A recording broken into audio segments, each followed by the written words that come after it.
Hello friends, आपके अपने YouTube channel MSc हम में स्वागत है। दोस्तों, आज का हमारा टॉपिक है मॉड्यूल्स।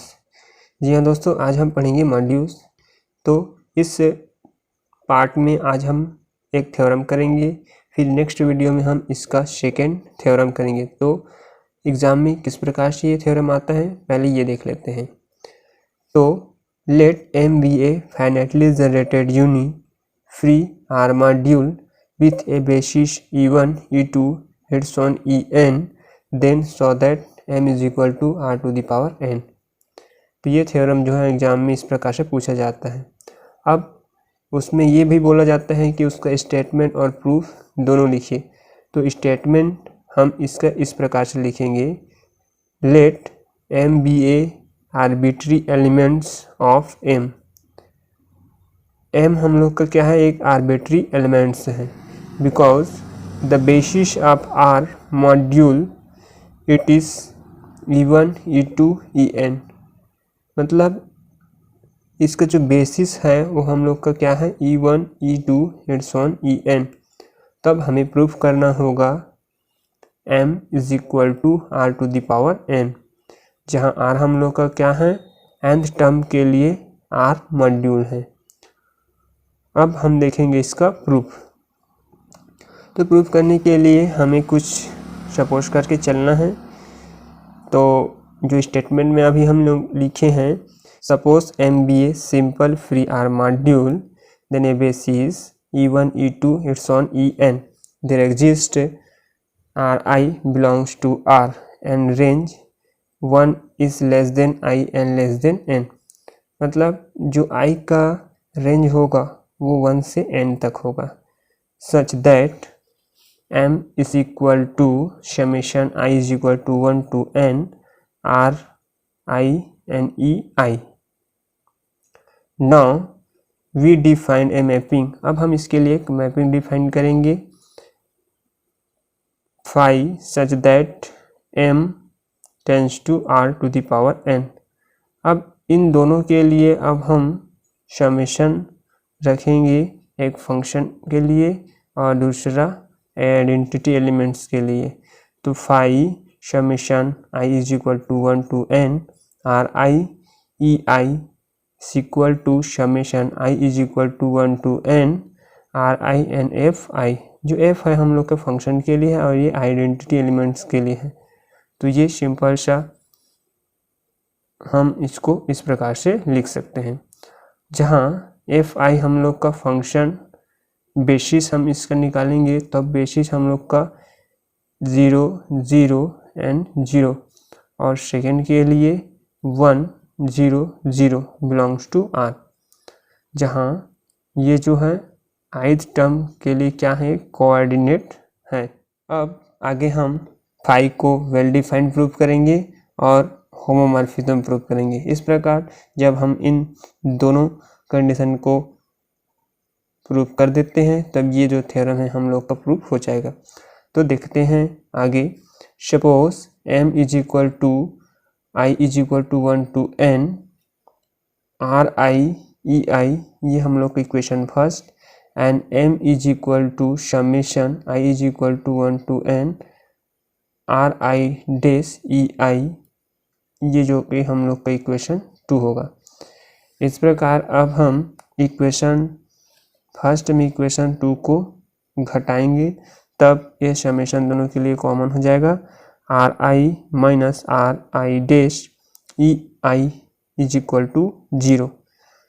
अब ये समेशन भी इधर आके 0 हो जाएगा, तब R I minus R I dash is equal to 0 for all I is equal I belongs to 1 2 dash dash n। Because इसका जो बेसिस है हम लोग यहाँ रखे हैं E1, E2, En तक, वो जो हम लोग का क्या है, लीनियरली इंडिपेंडेंट है। तब लीनियरली इंडिपेंडेंट के डिफिनेशन से हम लोग क्या जानते हैं कि R I is equal to R I dash, दोनों एक दूसरे से इक्वल हो जाएंगे, जहाँ आई का वैल्यू n तक रहेगा। सो इस प्रकार हम कह सकते हैं जो फाई है हम लोग का क्या है, वेल डिफाइंड है। So hence phi is a well defined. अब सेकेंड हम दिखा देंगे कि जो फाई है वो हम लोग का क्या है, होमोमॉर्फिज्म है। तो होमोमॉर्फिज्म की डिफिनेशन के लिए हम मान लेंगे यहाँ भी m is equal to i is equal to 1 to n r i e i and m dash is equal to i is equal to 1 to n r i dash e i for all r belongs to r। Then m plus m dash, अब उसमें हम लोग minus किए हैं, अब हम इसमें m और m डैश को प्लस करेंगे, तब ये हो जाएगा i is equal to 1 to n N R I plus R I dash E I. And अब इसके लिए सेकेंड हम लोग डॉट फॉर्म में आर डॉट एम के लिए लेंगे, तो R dot M is equal to R summation I is equal to 1 to n R I E I. ये हम लोग दोनों को लेट करके चलेंगे। आगे इससे हम अब हल करेंगे, तो i is equal to 1 to n summation में रहेगा आर आई डैश, क्योंकि हम r को अब इसके समेशन के अंदर ले जाएंगे तो इस प्रकार से हम इसको राइट करेंगे, जो कि r भले ही लग रहा है एक जैसे, बट इस जो r है उसमें i है और ये i का डैश है, इसलिए हम इसको एक ही साथ लिखे हैं, वरना ये होता ये तीनों एक दूसरे के लिए क्यूब रूट बन जाता, बट ऐसा नहीं होगा। आगे अब हम इसे सॉल्व करेंगे, तो phi m plus m dash is equal to phi i is equal to 1 to n R I plus R I dash E आई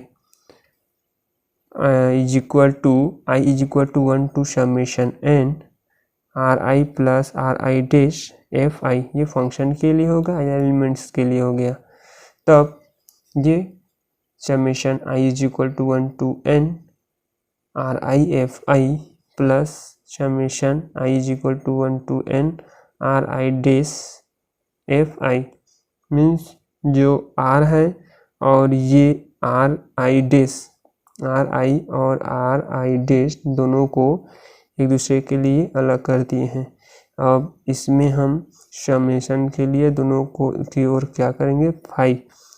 अब ये ए फंक्शन के लिए है, अब हम इसमें एलिमेंट्स के लिए लेंगे आइडेंटिटी एलिमेंट्स ई के लिए, बेसिस लिए हैं ई को, उसी के लिए अब हम इसको हल कर रहे हैं, तो I is equal to summation N R I E I plus phi I is equal to 1 से summation N R I dash E I is equal phi M plus phi M dash.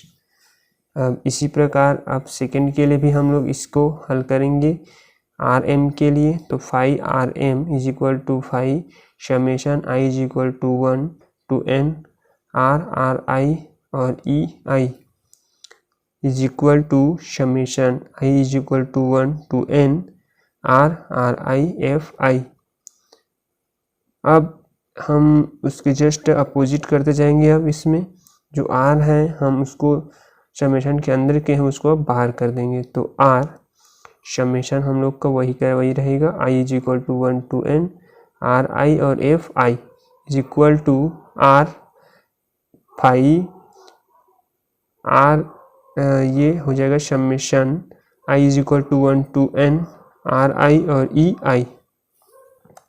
So hence phi is an R homomorphism. इस प्रकार जो phi है हम लोग का homomorphism होगा। अब हम होमोमॉर्फिज्म की प्रॉपर्टीज को प्रूव करेंगे, तो अब फाई को 1 1 दिखा देंगे और ऑन 2 दिखा देंगे, तो let m is equal to I is equal to 1 to n summation में रहेंगे ये, और आई आर आई ई आई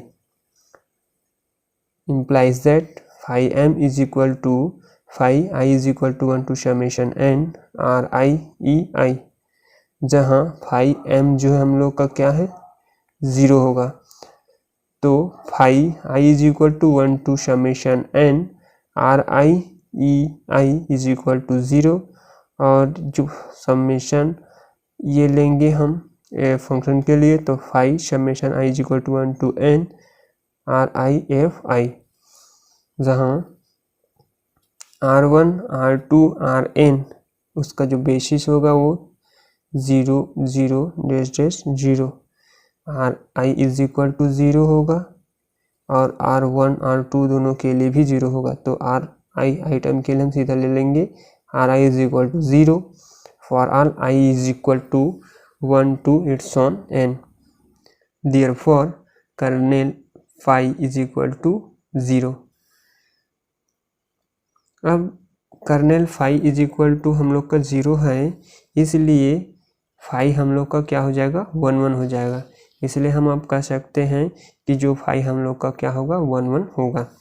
अब हमें phi को अब ऑनटू दिखाना है, तो phi को ऑनटू दिखाने के लिए हम लोग अब सपोज कर सकते हैं कि जो R1 डैश डैश Rn है वो बिलोंग करता है R में, तब ये एग्जिस्ट करेगा summation m is equal to I is equal to 1 to summation n R I belongs to m such that phi m। अब हम इसमें phi लेंगे, phi m is equal to phi दोनों तरफ लेफ्ट हैंड साइड और right hand side दोनों की ओर हम लोग phi को मल्टीप्लाई कर देंगे।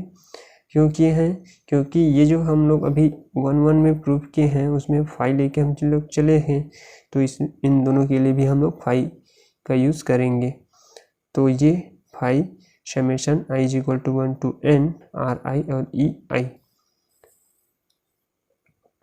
Is equal to summation I is equal to 1 to n Ri So hence phi is onto and phi is homomorphism। इस प्रकार से यदि हम दोनों केस को प्रूव करते हैं और होमोमॉर्फिज्म के प्रॉपर्टीज़ को इस थ्योरम में अप्लाई करते हैं, तब ये हम लोग का कंप्लीट हो जाता है। दोस्तों अगर वीडियो अच्छे लगे तो प्लीज़ लाइक कीजिए और चैनल पर नए हैं तो सब्सक्राइब कीजिए। So thank you for watching.